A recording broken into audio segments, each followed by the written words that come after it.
Welcome back. TTD ఈవోగా అనిల్ కుమార్ సింఘాల్ నియామకానికి సంబంధించి కూడా కొంత వివాదాస్పద అవుతోంది ఇష్యూ. దీని మీద పవన్ కళ్యాణ్ కూడా స్పందించారు. కృష్ణ గారు ఎట్లా చూడాలి? పవన్ కళ్యాణ్ చేసిన వ్యాఖ్యలు ఆయన మొదటి నుంచి కూడా ఉత్తరాది దక్షిణాది అనే యాంగిల్లో కొంత మాట్లాడుతూ ఉంటారు. ఈ ఇష్యూ మీద కూడా ఆయన అటువంటి వ్యాఖ్య చేశారు. ఇక్కడ అధికారులు ఎవరైనా అక్కడ టెంపుల్స్లో పెట్టారా, దీని మీద సమాధానం చెప్పాలి ఆంధ్రప్రదేశ్ ప్రభుత్వం అని. టీటీడీ యాక్ట్ ప్రకారం మనకి ఐఏఎస్ అఫీషియల్ని ఎగ్జిక్యూటివ్ ఆఫీసర్గా వేసే అధికారం ఉంది. చాలామంది ఐఏఎస్ అఫీషియల్ ఇంతవరకు పనిచేశారు. ఎవరు ఉత్తరాది వాళ్ళు లేరు. చాలా ఎక్కువ మంది తెలుగు వాళ్ళు, తెలుగు వచ్చిన వాళ్ళే ఉన్నారు. మీరు పిఆర్కే ప్రసాద్ దగ్గర నుంచి ఎంవిఎస్ ప్రసాద్ గారు కానీ, లేకపోతే మొన్నటిదాకా ఆయన డి సాంబశివరావు గారు కానీ, వీళ్ళందరూ కూడా ఉన్నారు. బాగానే ఉంది. అయితే ఇక్కడ ఒకటి మీరు ఆ భగవంతుడిని ఎలా చూస్తారనేది. నేను నాస్తికుడిగా కాదు, మీరందరూ ఆస్తికులు కాబట్టి మొత్తం కోట్లాది మంది. మీరు చెప్పండి, భగవంతుడు అనేవాడు ఏదైనా ఒక ప్రాంతం వాడు, ఒక భాషకు సంబంధించిన భాషని తెలుగుదేశీ లేకపోతే తమిళం, మహారాష్ట్ర ఇలా అయినా ఉందా? ఆయనకి అదేం లేదు కదా. ఆయన ఆరాధించే వాళ్ళు ఎవరు? ఈ పూజారులు, వ్యవహారం, భక్తులు ఎలా ఉన్నప్పటికీ ఈ విధి విధానాలు, అక్కడ ఉన్నటువంటి పూజా విధానాలను నిర్వహించడానికి ఒక ఆగమ శాస్త్రాలు టెంపుల్కి సంబంధించి, లేకపోతే ఆయనకి నిర్వహించవలసినటువంటి పూజాది కార్యక్రమాలని అంతా ఒకటి ఎవ్రీథింగ్ మాన్యువల్ ప్రకారంగా నడుస్తుంది. ఇప్పుడు ఆ పెద్ద ఆయన ఉన్నాడు కదా నిన్న, రమణ దీక్షితులు గారు, ఆయనకి ఏం పెడతాం ప్రసాదాలు ఇవన్నీ కూడా పెద్ద పుస్తకం కూడా తయారు చేసి మొత్తం అందరికీ పంచిపెడుతున్నాడు ఆయన. అలాగే ఆ పూజాధికారులు అది నడుస్తూ ఉంటుంది. ఈయన is administrator, chief executive officer, దాని పేరులోనే executive officer of the whole TTD. Tirumala temple దానికి సంబంధించి పైన ఉన్నవన్నీ కూడా యాక్చువల్గా చెప్పాలంటే ఈఓ కంట్రోల్లో లేవు. అక్కడ మళ్ళీ జేఈఓ కేవలం తిరుమల టెంపుల్కి ఒక ఆయన ఉంటాడు. తిరుపతి చుట్టుపక్కల ఉండే టెంపుల్స్, టీటీడీ టెంపుల్స్కి వేరే జేఈఓ ఉంటారు. వీళ్ళందరి మీద ఓవరాల్గా అన్నిటికీ ఆయనే ఇక ప్రథమ సేవకుడు అంటారు ఈయన్ని, ఈ చీఫ్ ఎగ్జిక్యూటివ్ ఆఫీసర్ని. చేసినప్పుడు ఆయన భక్తుడా కాదా అంటే ఏకే సింఘాల్ గారు మహాభక్తుడు. ఆయన కూడా ఏదో వెళ్తూ ఉంటాడు, చేస్తూ ఉంటాడు, ఈ నడిచి వెళ్తూ ఉంటాడు. 3 నెలలకు ఒకసారి తలనీలాలు సమర్పిస్తాడు. ఆయన భక్తి వరకు గొడవ లేదు. వీళ్ళు అనేదల్లా ఏంటంటే అక్కడ ఆగమ శాస్త్రాలు, వ్యవహారాలకి తెలుగు తెలిసిన వాడైతే ఏదో చేస్తాడు అని. అక్కడ పెద్ద జయంగారు అని ఒక ఆయన ఉంటాడు. మొత్తం ఈ టెంపుల్ అన్నింటిలో టెంపుల్ విధులు నిర్వహించడంలో వైష్ణవ సంప్రదాయం ప్రకారం జరగాల్సిన విధులు ఉన్నాయి కాబట్టి వాటిని నిర్ణయించేది ఒక జయంగారు అని ఒక పెద్ద ఆయన ఉంటాడు. వాళ్ళని వెళ్ళి కోఆర్డినేట్ చేసుకోవాలి ఈ అర్చకులు వాళ్ళకు, ఈ మిరాసీదారులు, ఈ వ్యవహారాలన్నింటి మీద. అది ఇవాళ నాకు అనుభవం లేదు, లేకపోతే ఎవరో తెలుగు ఐఏఎస్ ఆఫీసర్నే వేస్తారు. అతనికి మాత్రం ఏం అనుభవం వస్తుంది? ఏమంటే ఏం చేయాలి పొద్దున్నే లేచిన తర్వాత అంటే, సన్నిధి గొల్లని వస్తాడండి, 2ంటికి సుప్రభాత సేవతో ఆయనతో మొదలవుతుంది, ముందు తలుపు ఆయన తీయాలి, తాళం ఆయన తీస్తాడు అని ఏదో చెప్తారు. ఓహో అని బాబు నీ తీరా అని ఏదో చెప్తాడు, తీస్తారు, పని అవుతుంది. తర్వాత ఇలాగ అన్నీ తెలుసుకుంటారు, చేసుకుంటారు. ఈ ఉత్తరాది దక్షిణాది అనేది కొట్టేసేసి ఇలా అనేది అది దురదృష్టకరం. అలా ఉండకూడదు. ఇప్పుడు అలా ఎక్కడైతే మొత్తం ఈ దేశం మొత్తానికి క్యాబినెట్ సెక్రటరీగా టీఆర్ ప్రసాద్ గారు చేశాడు, తెలుగువాడు. ఆయన ఎందుకు ఉన్నాడని అడిగితే, ఇవాళ అస్సాం చీఫ్ సెక్రటరీ ఎవరు? ఎంవీజీకే భాను. మన దగ్గర రాజశేఖర రెడ్డి గారు ఉన్నప్పుడు ఇప్పుడు స్పెషల్ సెక్రటరీగా ఉన్నాయని ఆయన చీఫ్ సెక్రటరీ నవ్వు అస్సాం ప్రభుత్వానికి. నువ్వు అస్సాంలో నువ్వు తెలుగువాడు ఎందుకున్నావు అని ఇలా అంటే, పక్కన ఉన్న తమిళనాడులో మన దగ్గర రామ్మోహన్ రావు ఉండేవాడు, మన ప్రకాశం జిల్లా రామ్మోహన్ రావు. అది సరే దేవాలయం. ఇప్పుడు ఇన్ఫర్మేషన్ అక్కడ కులశేఖర్ పడి అని ఉంటుంది మొత్తం టెంపుల్లో లోపల గర్భగుడికి ముందర. ఆ కులశేఖర్ పడికి యువతలే భారత రాష్ట్రపతి కాదు, ఇంకెవరైనా ప్రధానమంత్రి కాదు, బిల్ క్లింటన్ ఎవడొచ్చినా, ఇంకోటి వచ్చినా, ఈ కలెక్టర్లు వచ్చినా, ఈవోలు వచ్చినా వాళ్ళ అంతవరకే ఉండాలి. ఆ లోపలికి ప్రవేశించే హక్కు వాళ్ళకి లేదు. మూలవిరాట్ దగ్గరికి, ఆ కులశేఖర్ పడి దగ్గర ఉండే వ్యవహారాలకి వాళ్ళు చేస్తూ ఉంటారు, విధులు నిర్వహించే వ్యవహారం ఉంటుంది. ఇవాళ కాకపోతే 4 రోజులు నేర్చుకుంటారు. ఇది తప్పులు అయితే అది ఉత్తరాదికైనా తప్పులు అవుతాయి, దక్షిణాదికైనా తప్పులు అవుతాయి. కేవలం ఉత్తరాది వాడు కాబట్టి ఆయన్ని చేయకూడదు అనడానికి అది సరిగ్గా లేదు. కేవలం ఉత్తరాది వాళ్ళు కాబట్టే ఈయన పేరు అనిల్ కుమార్ సింఘాల్ గారిని నియమించొద్దు అని పవన్ కళ్యాణ్ గారు చెప్పలేదండి. ఆయన ప్రశ్న సూటిగా సుస్పష్టంగా, ఎప్పుడైనా ఉత్తరాదిలో ఉన్నటువంటి ప్రముఖమైన టెంపుల్స్లో దక్షిణాదికి సంబంధించినటువంటి ఐఏఎస్ ఆఫీసర్ని నియమించడం జరిగిందా అన్నది ఒక సూటి ప్రశ్న. నియమించడం జరగలేదు అనేటువంటి సంగతి మన ఆంధ్రప్రదేశ్ అడ్మినిస్ట్రేటివ్ సర్వీసెస్ నుంచి వచ్చినటువంటి డాక్యుమెంట్స్ తేటతెల్లంగా తెలియజేస్తున్నాయి. ఈ 1993 అలాట్మెంట్ బ్యాచ్కి సంబంధించినటువంటి ఈ లెవెల్ 14కి సంబంధించినటువంటి పే మ్యాట్రిక్స్ లెవెల్ 14 సంబంధించినటువంటి అనిల్ కుమార్ సింఘాల్ గారు కాకుండా తెలుగువారు 6 పైనే ఉన్నారండి. ఆ నెక్స్ట్ అలాట్మెంట్లో 9 మంది ఉన్నారండి. అంటే ఈ 15 మంది కాకుండా అంటే కృష్ణబాబు గారు కానీ అనురాధ్ గారు కానీ వీళ్ళు ఎవరు అంటే నెక్స్ట్ పరిశీలన ఉన్న వాళ్ళు తెలుగు వచ్చిన వాళ్ళు వీళ్ళు ఎవరో కాకుండా ఈయనకే కట్టబెట్టడం వెనకాల ఉన్నటువంటి ఆంతర్యం ఏందనేటువంటిది టీడీపీ వివరించాల్సినటువంటి సింపుల్ లాజిక్. ఇందులో ఆయన నుండి స్వామి భక్తి అతిగా కనబరుస్తాడు. చంద్రబాబు నాయుడు గారికి ఇష్టమైన ప్రియమైన బ్యూరోక్రాట్, ఇది అందరికీ తెలిసినటువంటి విషయం, ఆంధ్రప్రదేశ్లో అందరికీ తెలిసినటువంటి విషయం. ఇక్కడ తమ ఇష్టుని తీసుకెళ్లి ఇక్కడ అడ్మినిస్ట్రేషన్ కాదు సార్, అడ్మినిస్ట్రేషన్ ప్రకారం పెద్దలు ఇందాక ఆయన చెప్పినట్టు కూడా మనకి చాలా పెద్ద పెద్ద వాళ్ళు తెలుగువారు చాలా పెద్ద పెద్ద దేశానికి సంబంధించిన పదవుల్లో చేసిన వాళ్ళు ఉన్నారు. ఇక్కడ అడ్మినిస్ట్రేషన్ సంబంధం కాదు సార్.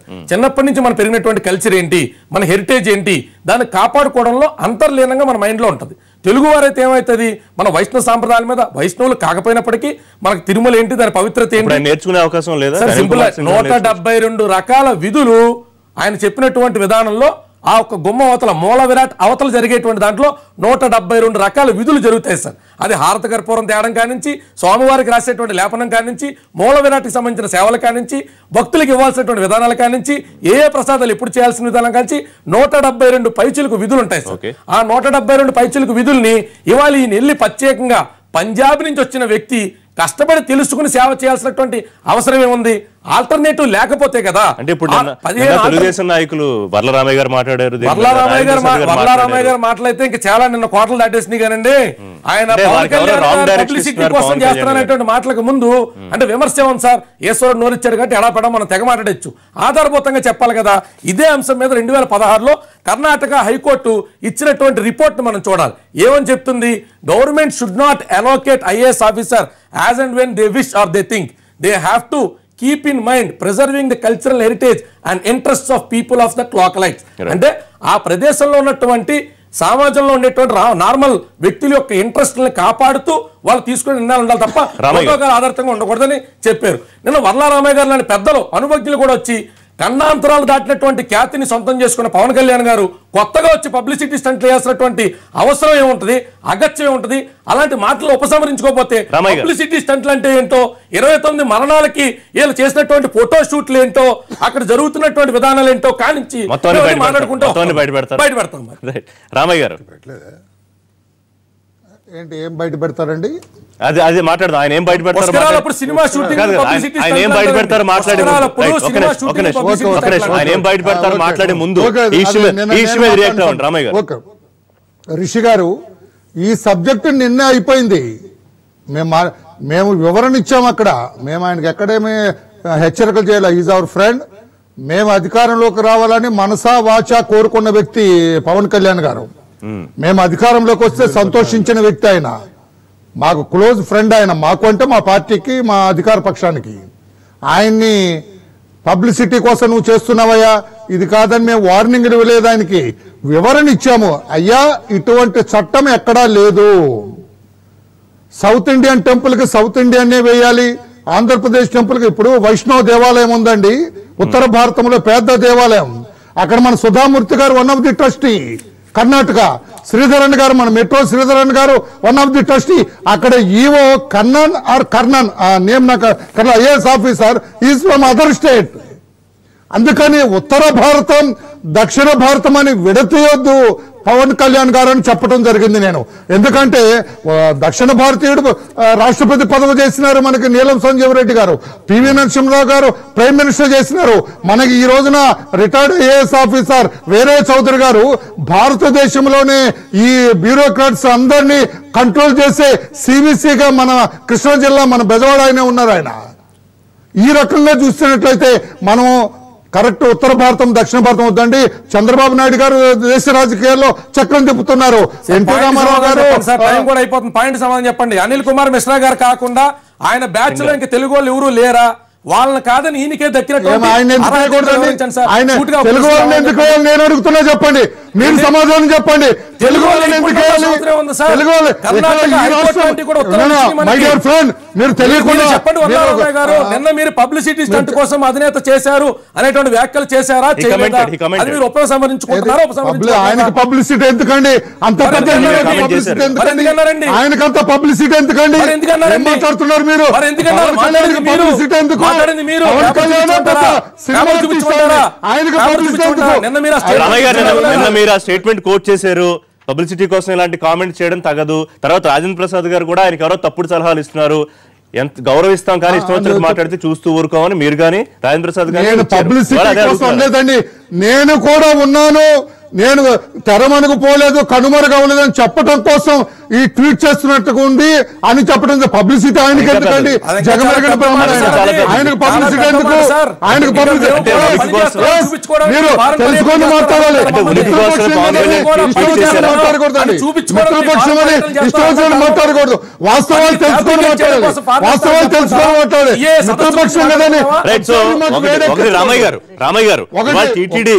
గారు ఇవాళ టీటీడీ ఈవో వివాదం అనేది ఇప్పటికే బీజేపీకి పవన్ కళ్యాణ్ కి మధ్య చెడింది. ఇది తెలుగుదేశానికి జనసేనకి మధ్య కూడా ఒక పెద్ద గీత గీసింది అనుకోవచ్చా టీటీడీ ఈవో ఇష్యూ? ఏముండదండి. పవన్ కళ్యాణ్ గారు రాత్రి అర్థం చేసుకున్నారు. ఇంకా ఈ కుర్రోడు దగ్గరకు వచ్చినట్లేదు మెసేజ్. అర్థమైందండి. దీని గురించి చర్చించరు. పవన్ కళ్యాణ్ గారు వినండి సార్, వినండి. పవన్ కళ్యాణ్ గారు దీని గురించి చర్చించరు. మిస్టర్ రిషి పవన్ కళ్యాణ్ గారు ఈ విషయాన్ని మర్చిపోయారు.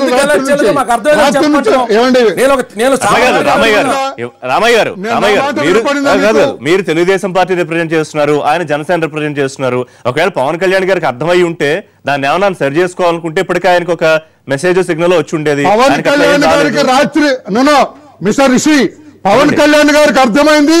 ఈ వ్యవహారాన్ని ఇంకా రైట్ చేయరు. This is the prayer of the అంటే నాకు అర్థం కాదు ఏమర్థమై ఉండొచ్చు. ప్రభుత్వం ఇష్టం డ్యామేజ్ చేయడానికి ఎవరిని పవన్ కళ్యాణ్ గారు ఇలా చేసేటువంటి అభియోగాలు తప్ప ఇందులో పవన్ కళ్యాణ్ గారికి రాత్రి వివరించింది ఏంటి సార్? అనిల్ కుమార్ సింఘాల్ కాకుండా ఉన్న మిగతా సీనియర్ తెలుగు ఆఫీసర్స్ కి అవకాశం కల్పించకపోవడానికి వీళ్ళ దగ్గర ఉన్న వివరణ ఏంటి సార్? ఆయన మన రాష్ట్రానికి అటాచ్ అయిన వాడేనండి. ఆయన కూడా మన రాష్ట్రం ఆయన మన రాష్ట్రం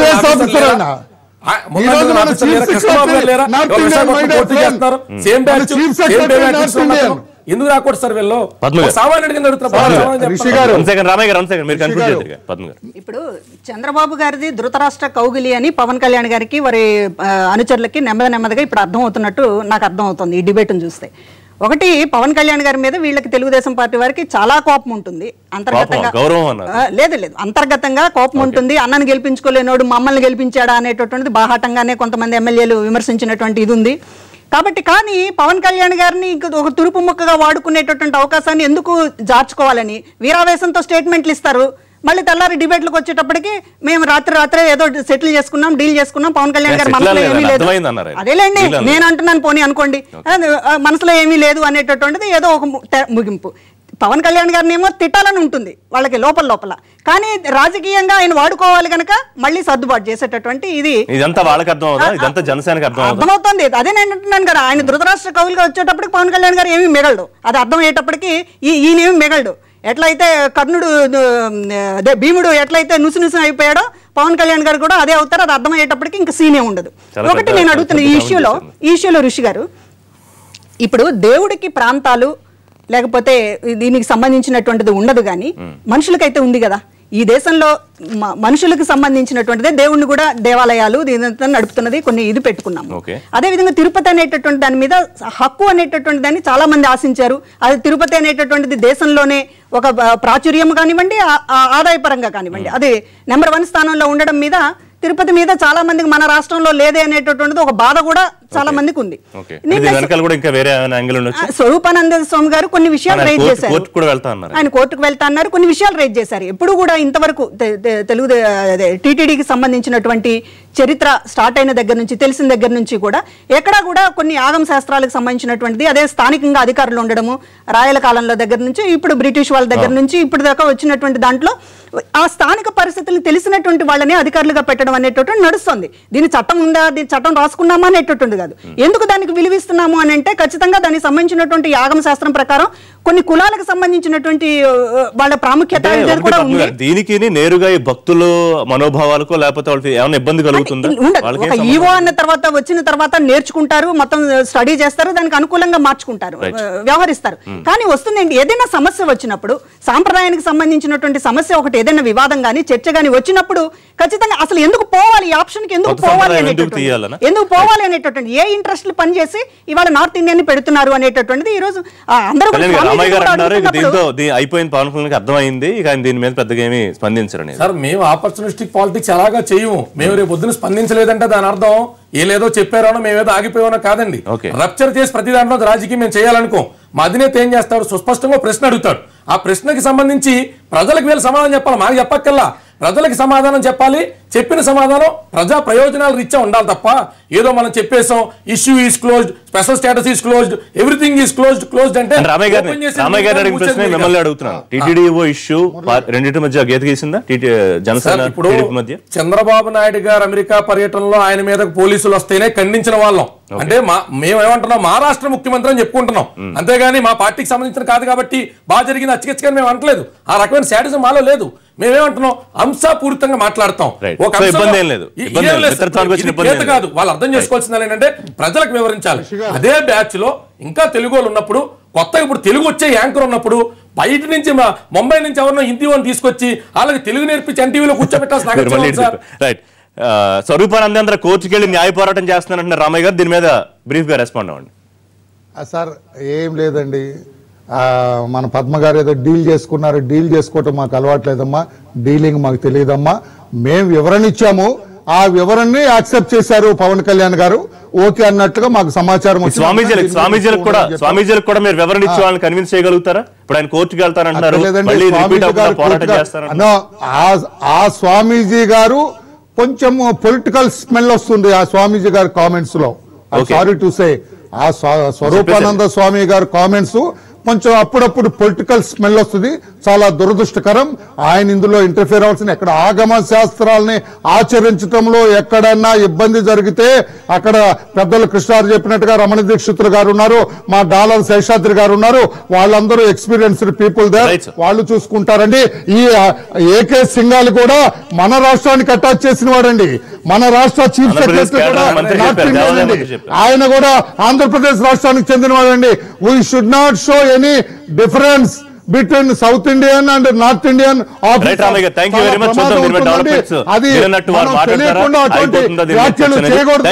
విజయవాడ ఎన్టీ స్టూడియోస్ లైవ్ లో జాయిన్ అయినందుకు thank you Kalyan garu, thank you Padma గారు, థ్యాంక్ యూ కృష్ణారావు గారు. రేపటి లైవ్ షో తిరిగి కలుద్దాం. Keep watching NTV.